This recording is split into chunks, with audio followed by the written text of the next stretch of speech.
Bueno, el libro, al menos la edición antigua, nos pone siempre como una situación de partida, una situación que puede ser del mundo real, más o menos.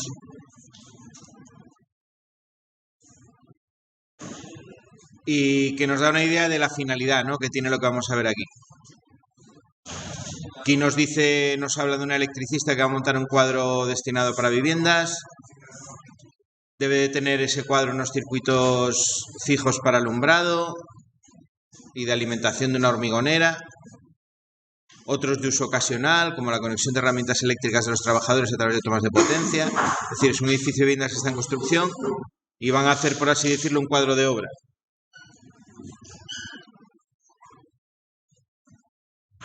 Nos dice que la paramenta, la entrada y salida de los cables se hará con prensa estopas, que vimos en el tema anterior.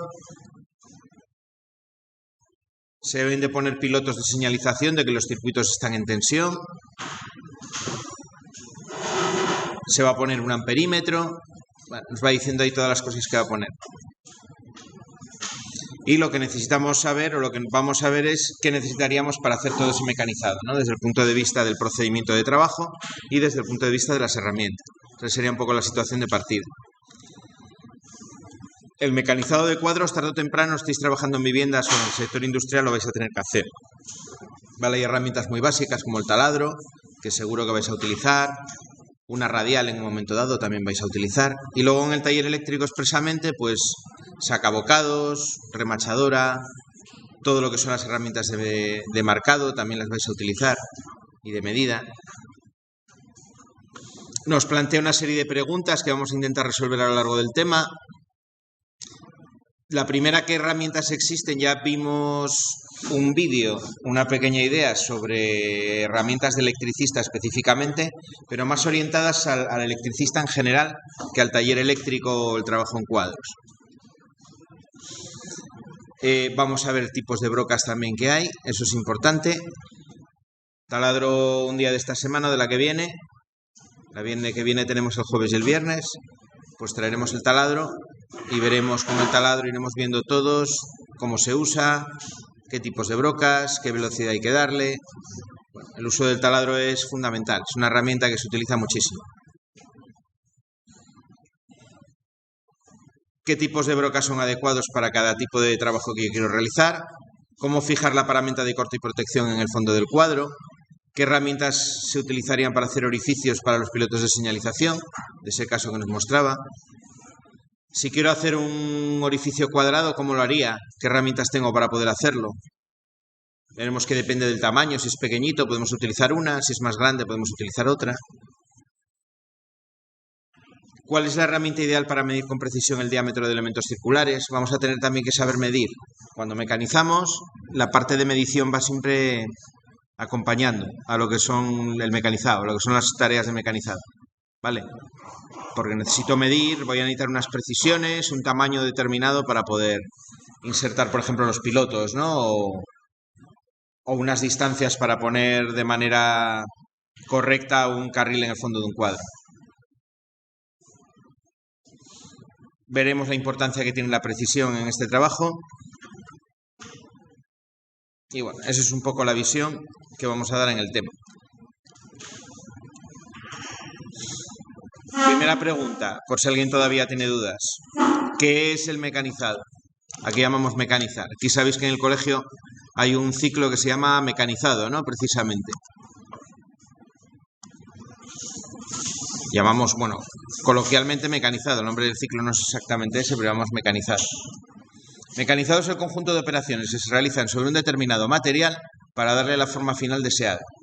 Estas operaciones pueden ser realizadas mediante herramientas manuales o con la ayuda de máquinas. Vale. Aquí hay que tener en cuenta que vamos a utilizar dos tipos de materiales principalmente en lo que es la parte de cuadros, que son la chapa, los cuadros metálicos, o materiales plásticos en los cuadros que son plásticos o incluso de fibra. ¿Vale? Son los dos tipos de materiales, como habíamos visto en el primer tema, con los tipos de cuadros constructivamente. Pues bueno, las herramientas irán, o las operaciones irán también en función de ese material. En el caso concreto de cuadros nos sigue diciendo, comprende el dotar de orificios superiores e inferiores para entrada y salida de cables, orificios laterales y frontales para los pilotos de señalización, interruptores, aparatos de medida, todo lo que haya que poner en la puerta del cuadro, así como fijar en el fondo del cuadro el carril, la canaleta, todos los elementos donde yo voy a fijar la paramenta del cuadro. Todo eso es el mecanizado. Habíamos visto en el tema anterior cómo se podía hacer casi sin mecanizar, con lo que llamábamos, no sé, con las rejillas estas de fijación, ¿no? De fabricante, por ejemplo, de fondo de cuadro. Pero aquí lo vamos a ver desde el punto de vista ya de... Tenemos un cuadro genérico con el fondo completamente liso, plano de chapa, cómo tenemos que mecanizarlo para hacerlo a medida, que es económicamente normalmente lo más adecuado, ¿no? Para poder sacar rentabilidad a esa operación que estoy haciendo. Recordar que en electricidad somos artesanos de alguna manera, ¿vale? Es un trabajo manual, gran parte del valor añadido de lo que hacemos es por el trabajo manual que hacemos, ¿vale? Por cómo ejecutamos de manera correcta ese cuadro. Por eso insistimos tanto en los acabados, que quede bien hecho, que quede bien presentado. Al final es un trabajo de artesanía, es un trabajo manual. Bueno, un poco de terminología en inglés que os suene simplemente, ¿vale? Mecanizar, sierra de mano, supongo que muchas las sabréis, otras son más específicas. Vale, esto es importante desde el punto de vista de catálogo a la hora de comprar material. Hoy en día, pues con el tema de que todo está globalizado, muchos fabricantes vienen del extranjero, muchos de China, que como mucho te traerán la información en inglés, que es el lenguaje más internacional, y conviene que esos términos os suenen. Vale. ¿Os suenan todos o no os suena? Ninguno. Bueno, algunos por el origen del latín se parecen al español, ¿no? El primero. El segundo, sierra de mano, no tiene nada que ver. Handsaw. Hand, que es mano, y saw, que es sierra, ¿no? Hoja de sierra, saw blade. Drill, taladro. Drill bit. Broca. Thread, rosca. Screw, tornillo. Screwdriver, destornillador. Rivet, remache. Pliers, alicates. Hammer, martillo. Tools, este sí que os suena seguro, el de tools. Measurement, medición. Calibre. Electrical enclosure, el armario eléctrico. A veces vais a ver la palabra board también, se utiliza mucho. Cuando tenemos el típico cuadro de control, se suele llamar switchboard, ¿no? Bueno, board, la palabra board la utilizan para todo, pero la utilizan también para la pizarra. Es como cuadro de interruptores, ¿no? Sería la traducción. Y remachadora, si remach era rivet, pues riveta es la remachadora. Vale. Nada, eso que os suene simplemente. No va a ser tampoco objeto de examen, pero importante que os suene. Bueno, ahí vemos un cuadro. Y vamos a pararnos un momento a pensar qué cosas habría que mecanizar aquí. Vale, es un cuadro como los que tenemos ahí atrás, bueno, como muy parecido. Primer detalle, este cuadro es estanco. Fijaros que tiene una junta de goma, ¿vale? En la tapa. Eso me da la pista que es un cofre estanco. Además, otra cosa característica es que tiene un reborde, aquí no se ve muy bien, pero esta parte de aquí es un reborde, vamos a señalarlo un poco. Esta parte de aquí, eso es un reborde que dobla hacia afuera, de tal manera que si se cuela algo de agua así todo por la junta de goma, va a quedar en ese perfil y no va a entrar dentro del cuadro, ¿vale? Esto es lo que aprieta sobre la junta de goma y le va a dar la estanqueidad. Vale, es la primera pista que tenemos. Lógicamente, si yo tengo un cuadro y quiero darle estanqueidad y voy a taladrar la tapa, pues aquí tendré que ponerle algún tipo de junta de goma. Por ejemplo, los que nosotros tenemos ahí, los propios mecanismos ya traen una junta de goma para poder dar esa estanqueidad. Los pulsadores, los pilotos luminosos, vienen con una arandela de goma, que es la que me va a dar la estanqueidad en el cuadro. Fijaros que para hacer este taladro y que tenga estanqueidad tengo que hacer el taladro con cierta precisión, porque si dejo mucha holgura no voy a conseguir la estanqueidad. Bueno, veis que en la tapa hay una serie de componentes, así es como se ven por dentro. Tienen un trozo de canaleta y luego estos cables pasan al fondo del cuadro. Cuando nosotros pasemos estos cuadros vamos a hacerlo más guapo que esto, porque en un cuadro los cables tal como están aquí, pues a mí no me gusta mucho. Esto Estos cuadros lo que vamos a ponerles es una brida más seguramente en el medio y una espiral de plástico que me va a cubrir todo eso, haciendo que se vea como si fuese la manguera, un cable de manguera, ¿no? Como si fuese la cubierta del cable. Bueno, luego pasamos aquí al regletero y aquí veis ya el fondo del cuadro, donde habrá que mecanizar para poner esta canaleta, toda esta canaleta de aquí.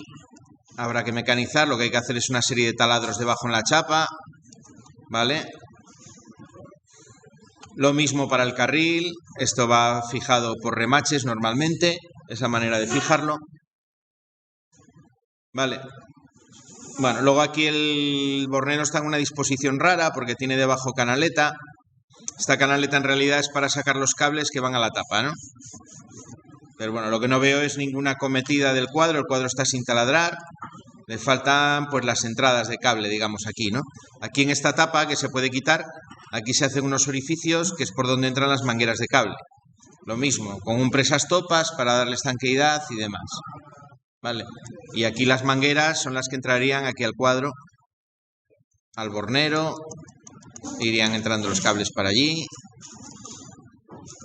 ¿Vale? Irían distribuyendo los cables a través del bornero, los que sean de fuera.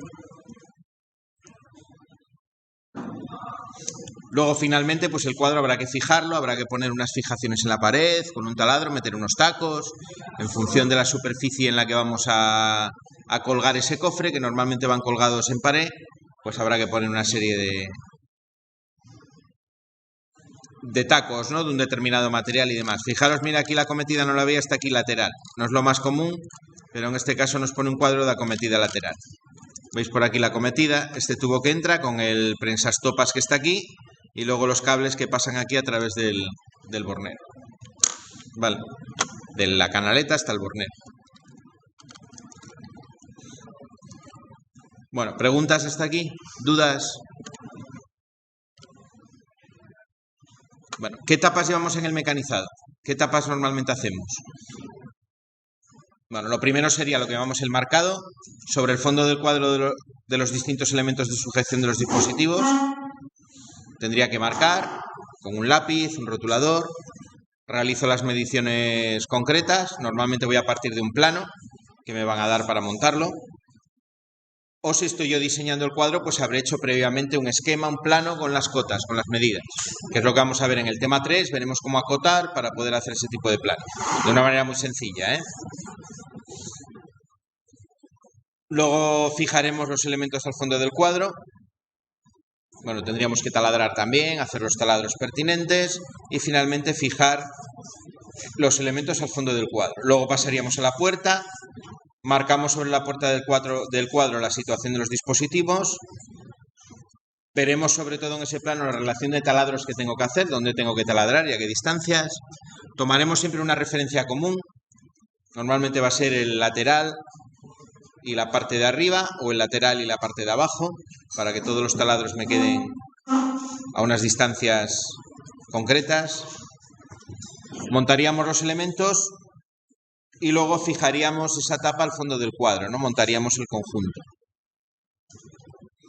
Luego, una vez realizado esa tarea, pues lo último que quedaría sería fijarlo a la pared, ¿no? Hacer el fijado final a la pared del cuadro. Eso sería un poco el procedimiento de trabajo, de una manera muy por encima. Bueno, si la primera etapa es el marcado, lo primero que nos cuenta el libro son las herramientas de medida que necesito.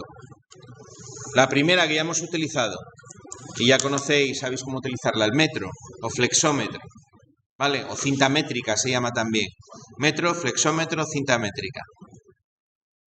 Es una fina chapa metálica que se puede enroscar, se puede enrollar, de hecho viene en un rollo, y la podemos estirar, tiene cierta flexibilidad y nos sirve para medir, ¿no? Normalmente en la cinta métrica la cantidad más pequeña que puedo medir, y eso es lo más importante que tenéis que tener en cuenta, es 1 milímetro. 1 milímetro es la resolución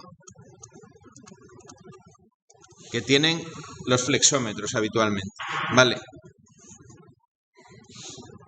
Recordadlo, porque no me podéis dar esta medida, no podéis dar 97,5, ¿vale? Milímetros. ¿Por qué no puedo darla? Porque yo no puedo medir 0,5 con ese aparato. Lo mínimo que mido es 1 milímetro. Y alguien preguntará, vale, ¿y si no coincide con ninguna línea del flexómetro, qué pasa? Pues que tengo que decidir de cuál está más cerca lo que estoy midiendo. Y es la medida que voy a dar. ¿Vale? Siempre que mido con cualquier aparato, sea de medida de longitudes o de cualquier otro tipo, la resolución me va a marcar el error de medida que yo tengo cuando mido. Si yo mido 97, por ejemplo, yo decido que esos son 97, yo entiendo que la medida real va a estar, o va a ser 97 más menos 1. Es decir, puede estar entre 96 y 98. Tengo un error de 2 milímetros, ¿no? En total. Uno para arriba, uno para abajo. ¿Vale? ¿Por qué? Pues por la propia apreciación que yo hago de la medida. Influye además incluso el sentido del ángulo en el que yo estoy viendo la cinta métrica, puede falsear esa medida. ¿Vale?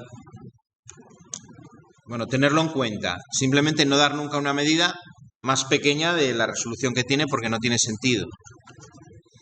Los flexómetros se fabrican en diferentes longitudes, los tenéis de 3, de 5, de 8, incluso los hay de mucha más longitud que son de tela, de estos que se estiran, que son un poco distintos porque tienen una anilla, normalmente para enganchar en una punta que se pone o se fija y a partir de ahí se mide, ¿vale? En esos hay que mantener cierta tensión porque no, digamos que no tienen el grado de rigidez que tiene el metálico, pero bueno, para distancias grandes se miden. Bueno, y hoy en día, si voy a medir distancias grandes, pues los medidores láser, ¿no? Un componente, vamos, un aparato de medida electrónico que con el rebote de un rayo láser, pues es capaz de medir distancias, además con bastante precisión. ¿Vale? Pero si no también para... No, los medidores láser para pequeño no suelen funcionar bien, pero por la propia configuración del dispositivo. Porque si tengo que medir una distancia pequeña, lo que abulta el aparato, pues ya me va a meter en la medida. Bueno, tenéis un caso particular, yo personalmente nunca lo he usado, pero bueno, aquí ponen que existe el flexómetro compás, donde en el centro del rollo tiene una punta que me puede hacer la función de compás, ¿no? Y en la parte de la cabeza, pues permite meter un lápiz, un rotulador, para poder trazar un círculo, ¿no? En este caso, pues en la misma operación mido y puedo dibujar, ¿no? Puedo marcar. Sería también una herramienta de trazado, en este caso, aparte de herramienta de medida. Bueno, la pinta que tiene, los hay que tienen un bloqueo, los hay que no lo tienen. Luego, otro elemento que tenemos en el taller eléctrico importante es la regla metálica. ¿Por qué importante? Bueno, porque necesitamos un elemento que sea fiable, que tenga rigidez, que no se doble con facilidad, que no se rompa. Por eso normalmente se utilizan las reglas metálicas. Vienen grabadas, las medidas están grabadas encima, con lo cual tampoco se van a borrar. A veces vienen grabadas y además pintadas, pero incluso si se te va la pintura, como está grabado, pues vas a poder ver lo que estás midiendo. ¿Vale? Esto es lo más típico de lo que se utiliza. Luego tendríamos la escuadra, otra herramienta de medida importante. Escuadras las hay de varios tipos. Normalmente es esta L que veis aquí, esta es la más típica, ¿vale? La que tenéis aquí a la derecha. Este componente de aquí sería el que normalmente entendemos como escuadra. Es una L, es decir, son dos reglas que forman un ángulo de 90 grados y la parte más corta, la parte inferior, tiene un resalte que me va a permitir marcar los ingletes, ¿no? Los ángulos de 45. Veis que por esta parte es más ancha, yo creo que se ve bien, ¿no? Que por aquí es más ancha que por aquí, ¿no? Aquí hay una parte que está graduada, esto es como si fuese una regla, exactamente igual. Y por aquí es el resalte, es una parte más ancha, y aquí está ese ángulo de 45, lo tenemos aquí, ¿vale? Que es el que me sirve para marcar los ingletes y demás. Eso es una escuadra, ¿vale? Por eso, en las herramientas de dibujo, que no he marcado, esto es una polémica ancestral. el que tiene aquí 90 grados, un ángulo de 30 y otro de 60, pese a lo que os habrán dicho a muchos, eso es lo que es una escuadra. Vale. Y en cambio, el que tiene dos ángulos de 45 y uno de 90, que tiene esta forma, esto es lo que se llama un cartabón. Vale, la escuadra sería este de aquí. Nuestra escuadra de mecanizado de cuadros tendría esta forma que tiene esta de ahí, ¿vale? Luego tenemos otro tipo, que esta aquí no la tenemos, pero bueno, la podéis ver por ahí, que es una escuadra que me permite cambiar el ángulo. Tiene una palomilla, la puedo girar y sobre la regla trae un marcado de ángulos. En función de dónde corte esta parte de aquí, de donde corte la regla, te va a dar un ángulo determinado, aquí, ¿vale? Bueno, ya está marcado ahí, ahí te da el ángulo. Me puede interesar si quiero hacer algún... No es habitual en cuadros eléctricos hacer ángulos que no sean 45-90, pero en un momento dado me podría servir si necesito otro ángulo, ¿vale? Ya visteis por lo que hemos hecho en taller que todos siempre van perpendicular o horizontal, vertical, horizontal, siempre igual. Bueno, una herramienta en la que nos vamos a parar un poco más, el calibre o pie de rey. Calibre o pie de rey. Vale. Esta es una herramienta ya que me permite medir distancias con mayor precisión. ¿Qué precisión? Depende del calibre que utilice, los hay de diferentes precisiones. ¿Para qué se utiliza? Para herramientas, para medir piezas y orificios de pequeño tamaño, donde la exactitud de la medida es importante. Por ejemplo, si yo quiero medir el diámetro exacto de un componente que voy a insertar en la tapa del cuadro, es muy adecuado utilizar el calibre. Me va a dar con mucha precisión. Si quiero medir, por ejemplo, el diámetro de un orificio pequeño, tengo, por ejemplo, un tornillo y quiero saber qué diámetro tiene porque no tengo la referencia de qué métrica es el tornillo, pues lo puedo medir con el calibre y me lo va a medir bastante bien. ¿Vale? Es una herramienta que suele estar en cualquier taller de mecanizado, es fundamental. Bueno, el calibre tiene esta pinta.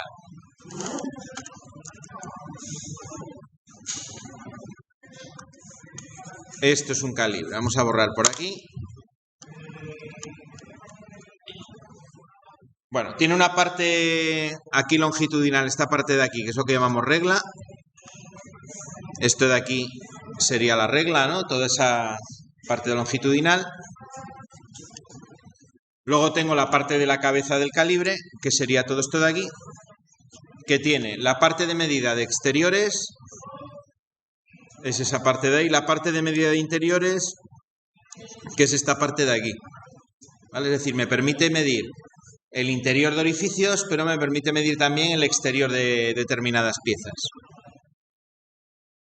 Luego esta parte de aquí, esta otra regla que tenéis graduada, porque tiene realmente dos reglas. Esta es la misma que esta, ¿eh? Los calibres suelen traer en un lado de la regla móvil fracciones de milímetro y en la otra parte fracciones de pulgada. Siguen utilizándose las pulgadas en temas, por ejemplo, de tornillería, se siguen apareciendo, las vais a encontrar, por el tema de que Estados Unidos sigue utilizando el sistema de medida imperial. Y bueno, por la potencia industrial que tiene, pues todavía se encuentran por ahí materiales de tornillería en pulgadas o fracciones de pulgada. Por eso, normalmente me traen las dos reglas, ¿vale? La fracción de milímetro, fracción de pulgada. Otros, a lo mejor traen solo milímetros, pero por detrás tienes grabado como una escala de conversión para poder hacer la conversión. Bueno, ¿y qué más? Tengo en la parte trasera también importante una punta que sale cuando yo desplazo la regla móvil. Esto sale así hacia afuera, que es para medir profundidades. Es decir, lo que sale esa punta por la parte de atrás me va a permitir meterlo en un orificio y saber lo profundo que es. Vale. Es decir, puedo medir tres cosas: diámetro exterior, diámetro interior o medida exterior, medida interior y profundidades. Son las tres medidas que puedo hacer con el calibre. ¿En qué resolución? Depende del calibre. Tengo que mirar lo que llama la regla móvil en Nonius para saber la resolución. Bueno, aquí no sé si será bien por la calidad de la proyección. Bueno, ahí veis que hay de una numeración del 0 al 10 más o menos se ve, bueno, en la pantalla se ve peor. Hay una numeración del 0 al 10 y entre cada dos números hay una división más, ¿vale? Tengo 0, una línea en medio, 1, una línea en medio, 2, así hasta 10. Es decir, tengo un nonio o una regla móvil de 20 divisiones. Eso ya me permitiría calcular lo primero que nos pone aquí el libro, que es la precisión. La precisión de un calibre siempre la calculo haciendo 1 dividido del número de divisiones. ¿Vale? En este caso tiene 20 divisiones, la precisión sería 0,05. Si imaginaros es un calibre que tiene un número de divisiones igual a, no sé, a 50, que los hay, esto sería 1 partido de 50, esa sería la resolución. Vale. Hacemos la cuenta en un momento. Esto sería 0,002, me parece que da.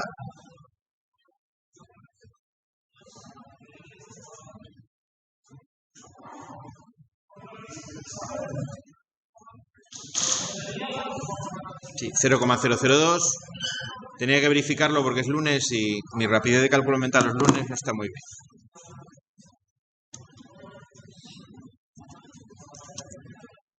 Bueno, aquí tendríamos 0,02, ¿no? Milímetros. Vale, así es como se calcula la precisión. ¿Qué es la precisión? La cantidad más pequeña que puedo medir. Ahora vamos a explicar cómo se mide, cómo se lee. Pero lo primero que tengo que tener claro, lo primero que tengo que fijarme de un calibre es qué cantidad puedo medir con ese calibre. ¿Cuál es lo más pequeño que yo puedo medir? Eso va a depender, como acabamos de ver, del número de divisiones que tenga la regla móvil o nonius, o nonio que se llama también, ¿no? Esto lo podéis ver también como nonio, ¿vale? La españolización de ese nombre. ¿Sí? ¿Se entiende esto? Cuento las divisiones que tiene la parte móvil, 1 entre ese número de divisiones, la precisión. Cantidad más pequeña que puedo medir. Es la primera cuenta que siempre tengo que hacer con el nonio del calibre. ¿Cuánto puedo medir con él? Ahora la pregunta sería, vale, ¿y cómo se mide? Mira, lo que hago es abrir la regla móvil y si quiero medir, por ejemplo, una medida exterior, pues hago lo que aparece ahí en la foto. Ajusto la parte de la cabeza para medir exteriores a la pieza que yo quiero medir. En perpendicular, tengo que hacerlo en perpendicular, no inclinarlo ni girarlo. Vale, una vez que tengo hecho esa medida, bueno, aquí os pone también cómo se mide la profundidad. Si yo quiero medir, por ejemplo, la profundidad de la canaleta, fijaros cómo se haría. Y eso es cómo se haría para medir un diámetro interior. ¿Vale? Tiene una pieza que al abrir, al deslizar la parte del nonio, de la regla móvil, se va abriendo hasta ajustarse a esa parte interior. ¿Vale? Bien, ya tengo hecha la medida, ahora hay que leerlo. Vamos a ver cómo se lee.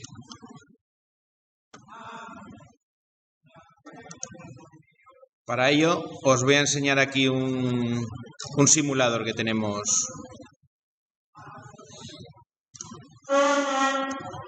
Ese sería el calibre. Y aquí voy desplazando.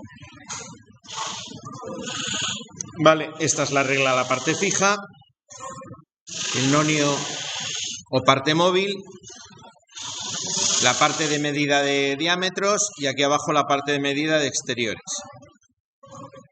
Bueno, ahí nos está marcando una medida 24-30. Bueno, vamos a ver por qué 24-30. 17-75. Vamos a ver esta. La medida en milímetros. La medida en milímetros siempre tengo que tomar como referencia para la medida en milímetros el 0 del nonio. La línea que hay en el 0 del nonio es la que me marca sobre la regla superior de milímetros, la distancia en milímetros, la parte entera de ese número, lo que hay a la izquierda de la coma. Fijaros que esta línea que hay aquí, que estoy señalando ahí con el dedo, esa línea son 18 milímetros, ¿no? Tengo aquí el 2, esta sería 19, 18. Y la que tengo a su izquierda es 17. Yo lo que haría sería coger la línea del 0 del nonio y mirar la que tiene a su izquierda. No la que está más cerca, sino siempre la que tiene a su izquierda. La que hay a su izquierda en este caso, este es el 0 del nonio, sería esta línea de aquí. ¿Vale? Por eso la medida son 17 y no 18. La línea está mucho más cerca, la del 0, de la línea de 18 de la regla principal, pero tengo que coger siempre la que está a su izquierda. ¿Vale? Del 0 me voy a la izquierda, 17. Vale. ¿Y ahora por qué 75? ¿De dónde saco el 75? Tengo que mirar todas estas líneas de aquí abajo y ver qué línea de abajo coincide con una de las líneas de arriba. Es decir, qué línea del nonio coincide con una línea de la regla principal. Y esa va a ser la medida de la parte fraccionaria o la parte decimal. Voy mirando las líneas, la coincidencia está más o menos por esta zona de aquí. No sé si se aprecia bien, pero la línea de 6, de 7, casi coincide con esta línea de aquí arriba, pero no exactamente. La de 8 también casi coincide, pero no exactamente. Y la que más coincide sería esta de aquí, la de 75, que está casi en línea con la de arriba, ¿no? Vale. Ahora lo que me interesa es solo la línea de abajo. Las de arriba es solo para ver si coincide o no. La medida sería esta línea de aquí.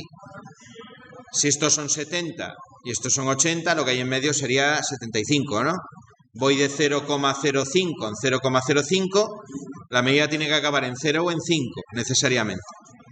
Este es el caso que acabamos de ver aquí, donde me aparece la resolución, ¿no? La que me ponía el libro. Es el mismo que aparece en el libro. La resolución que tengo es 0,05, esta de aquí. Vale, 0,05. 20 divisiones, 1 entre 20, 0,05. Vale, eso es como se mide en el calibre. Vuelvo a repetir. Para saber la parte entera, el 0 del nonio es la línea que me va a marcar la medida. Subo por la línea del 0, la primera línea que hay a la izquierda del 0, en la regla principal esa es la medida en milímetros. La que hay a la izquierda. 0 del nonio, línea de la regla principal que está a su izquierda, medida en milímetros. Para la parte fraccionaria, tengo que mirar qué línea de abajo coincide con una línea de arriba. De todas las líneas del nonio, la que coincide en este caso es la de 75, esta línea de aquí.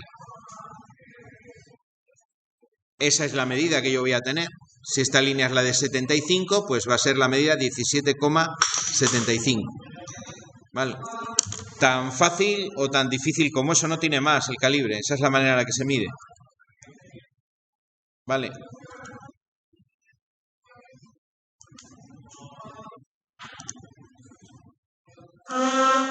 Medidas que pueden presentar más dudas cuando estoy muy próximo al final o muy próximo al principio.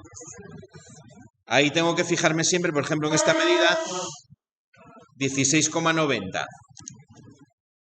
Fijaros que la línea del 0 casi coincide con la línea de 17, ¿no? De la regla principal, pero yo no tengo que mirar la de 17 por cerca que esté. Tengo que mirar la de la izquierda, que sería la de 16, por eso es 16,90. Fijaros que aquí la que coincide está casi al final de la regla del nonio. ¿Por qué? Bueno, porque la del 0 casi coincide ya con la 17, pero no. Casi, pero no. Vale, esas son las medidas que me pueden presentar más dudas cuando estoy cerca del extremo, de uno de otro. Si estoy por la mitad, pues no suele haber duda ninguna.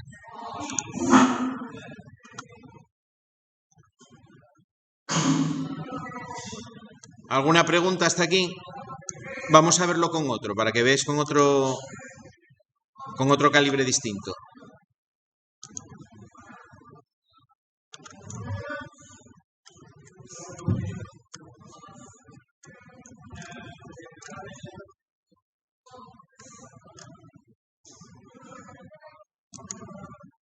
Con el de 0,02.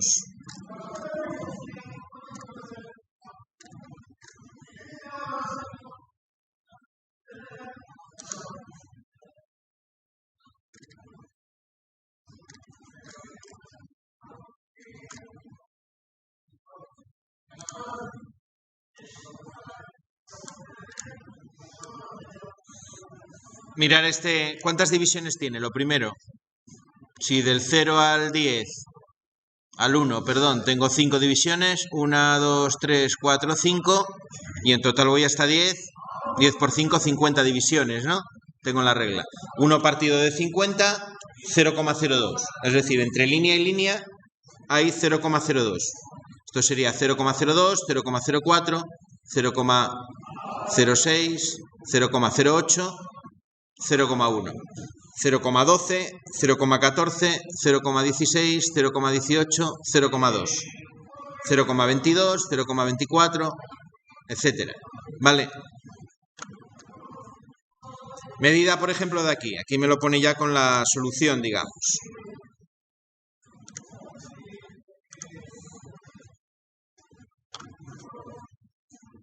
$8,30. Me fijo en la línea del 0. ¿Y qué línea tiene a su izquierda? Esta de aquí. La de 8 milímetros. ¿Qué línea coincide de abajo? En este caso me la está marcando. A ver si se puede quitar.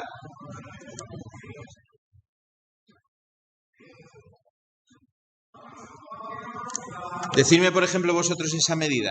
¿Cuál sería esa medida de ahí? Él ya me está diciendo cuál coincide para poder verlo bien. ¿Cuál es esa medida? Primero, línea del 0 del nonio. Miro la regla principal y la que está a su izquierda. Miro aquí, voy para arriba y la línea que está a su izquierda es esta, la del 1. Es decir, 10 milímetros sería la medida principal. Y abajo tengo 2 rayas más allá del 3. Esto sería 10,34, ¿no? Que es la que coincide. Vale. Aquí el simulador me marca la línea porque aquí es más difícil de ver. Esta, por ejemplo. ¿Esa cuál sería? ¿Quién la sabe? 14, me voy del 0 hacia arriba. La línea que está a la izquierda es la de 14 con 26, ¿no? 22, 24 y la que está en rojo ahí marcada, que es la que coincide, 26. No tiene más el calibre, simplemente es...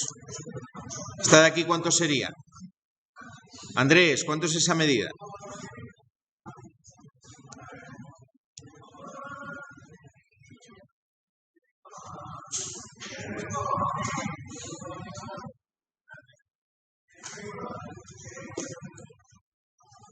¿Cuánto es esa medida?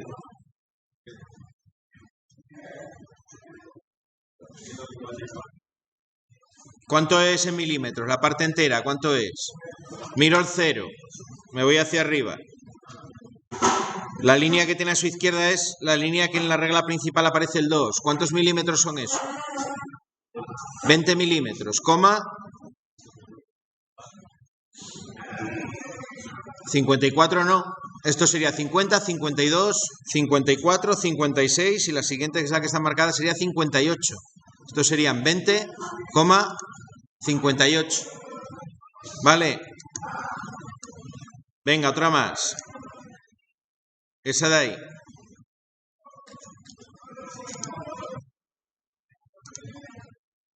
¿Cuánto sería ese?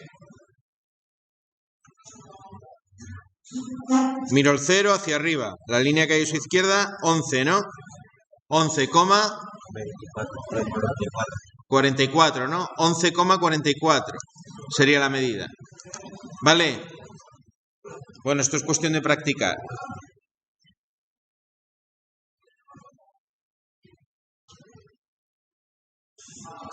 Esas son las medidas con el calibre, ni más ni menos. Es una herramienta que hay que saber utilizar porque en el taller eléctrico se utiliza también. Vale. Hoy en día tenemos calibres digitales que esos ya no tienen pues ningún misterio, ¿no? En un calibre digital, me parece que os enseña por aquí alguno, creo. Bueno, no, aquí ponen los de aguja, que es otro tipo.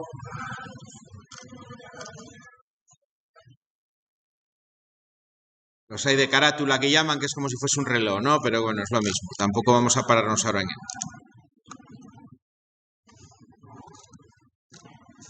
Resumiendo un poquito la medida con el calibre. Lo primero de todo, fijarme en el nonio, qué resolución tiene para saber qué décimas de milímetro puedo dar. Segundo, Mido la pieza con la parte adecuada, con la exterior, la interior o el de la de profundidad. Miro el cero hacia arriba. La primera raya que tenga a su izquierda, esa es la medida de milímetros, y luego qué raya de las de abajo coincide con una de las de arriba, que eso me va a dar sobre el nonio las décimas de milímetro que necesito. Vale. Bueno, eso serían las herramientas de medida. Pasaríamos a lo que llamamos herramientas de trazado y marcaje. Vale, herramientas de trazado y marcaje. Como vamos a utilizar por regla general superficies metálicas, una manera muy buena de marcar, de señalar las medidas, es marcando, rayando o haciendo marcas con un golpe sobre la propia superficie metálica. ¿Vale? Ahí es donde tiene sentido este primer componente, que es el que llamamos punta de trazar. La punta de trazar es una punta afilada de acero con la que yo puedo marcar rayas sobre la superficie. Le hago una pequeña marca sobre el acero galvanizado, además, que se utiliza en los cuadros, raya con facilidad, con lo cual yo puedo rayarlo y hacer una marca donde necesite, con la regla metálica perfectamente, o en un punto determinado si quiero hacer un talado. ¿Vale? Eso es la punta de trazar, es esta que tenéis aquí. No tiene más misterio, es una punta de acero afilada, con cierta dureza para poder marcar sobre materiales siempre más blandos, y que utilizo como si fuese un lápiz, en este caso rayando en vez de escribiendo, ¿no? Luego tengo el granete. Siempre que vaya a hacer un taladro sobre metal, incluso también sobre otras superficies, conviene utilizar un granete. Un granete es una punta también de acero endurecido, que en este caso voy a utilizar con un martillo. ¿Vale? Delante tiene la punta, es este de aquí, y detrás tiene un engrosamiento que es lo que se llama la sufridera, ¿no? La sufridera, esta parte de aquí atrás, es por donde voy a pegar el martillazo. ¿Vale? La punta y detrás la sufridera. Bueno, lo que hago es, una vez marcado donde yo quiero hacer el taladro, pongo el granete, le doy un martillazo y me va a hacer una pequeño, no orificio, sino una marca, ¿no? Una marca circular, que es lo que me va a servir para cuando yo meta la broca, que la broca no se deslice hacia los lados con el taladro. Es muy típico, por ejemplo, con el taladro de mano, incluso pasa con el de columna también, que por muy bien que fijéis la pieza, a la hora de bajar la broca, sobre el metal la broca desliza. Y resulta que hacéis el taladro un milímetro, un par de milímetros fuera de sitio. ¿Cómo evito que se me vaya el taladro?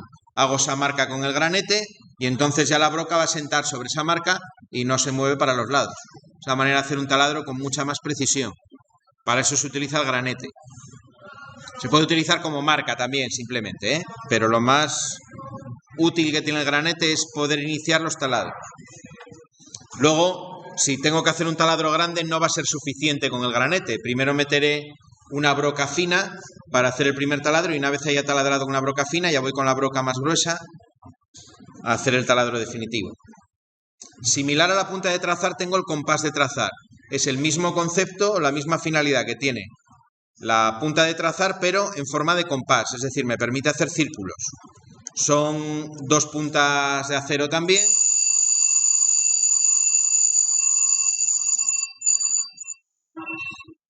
unidas por una bisagra, y luego tiene en medio un tornillo que me permite, enroscando o desenroscando, precisar la distancia, es decir, acortar el ángulo o aumentar el ángulo entre las dos puntas.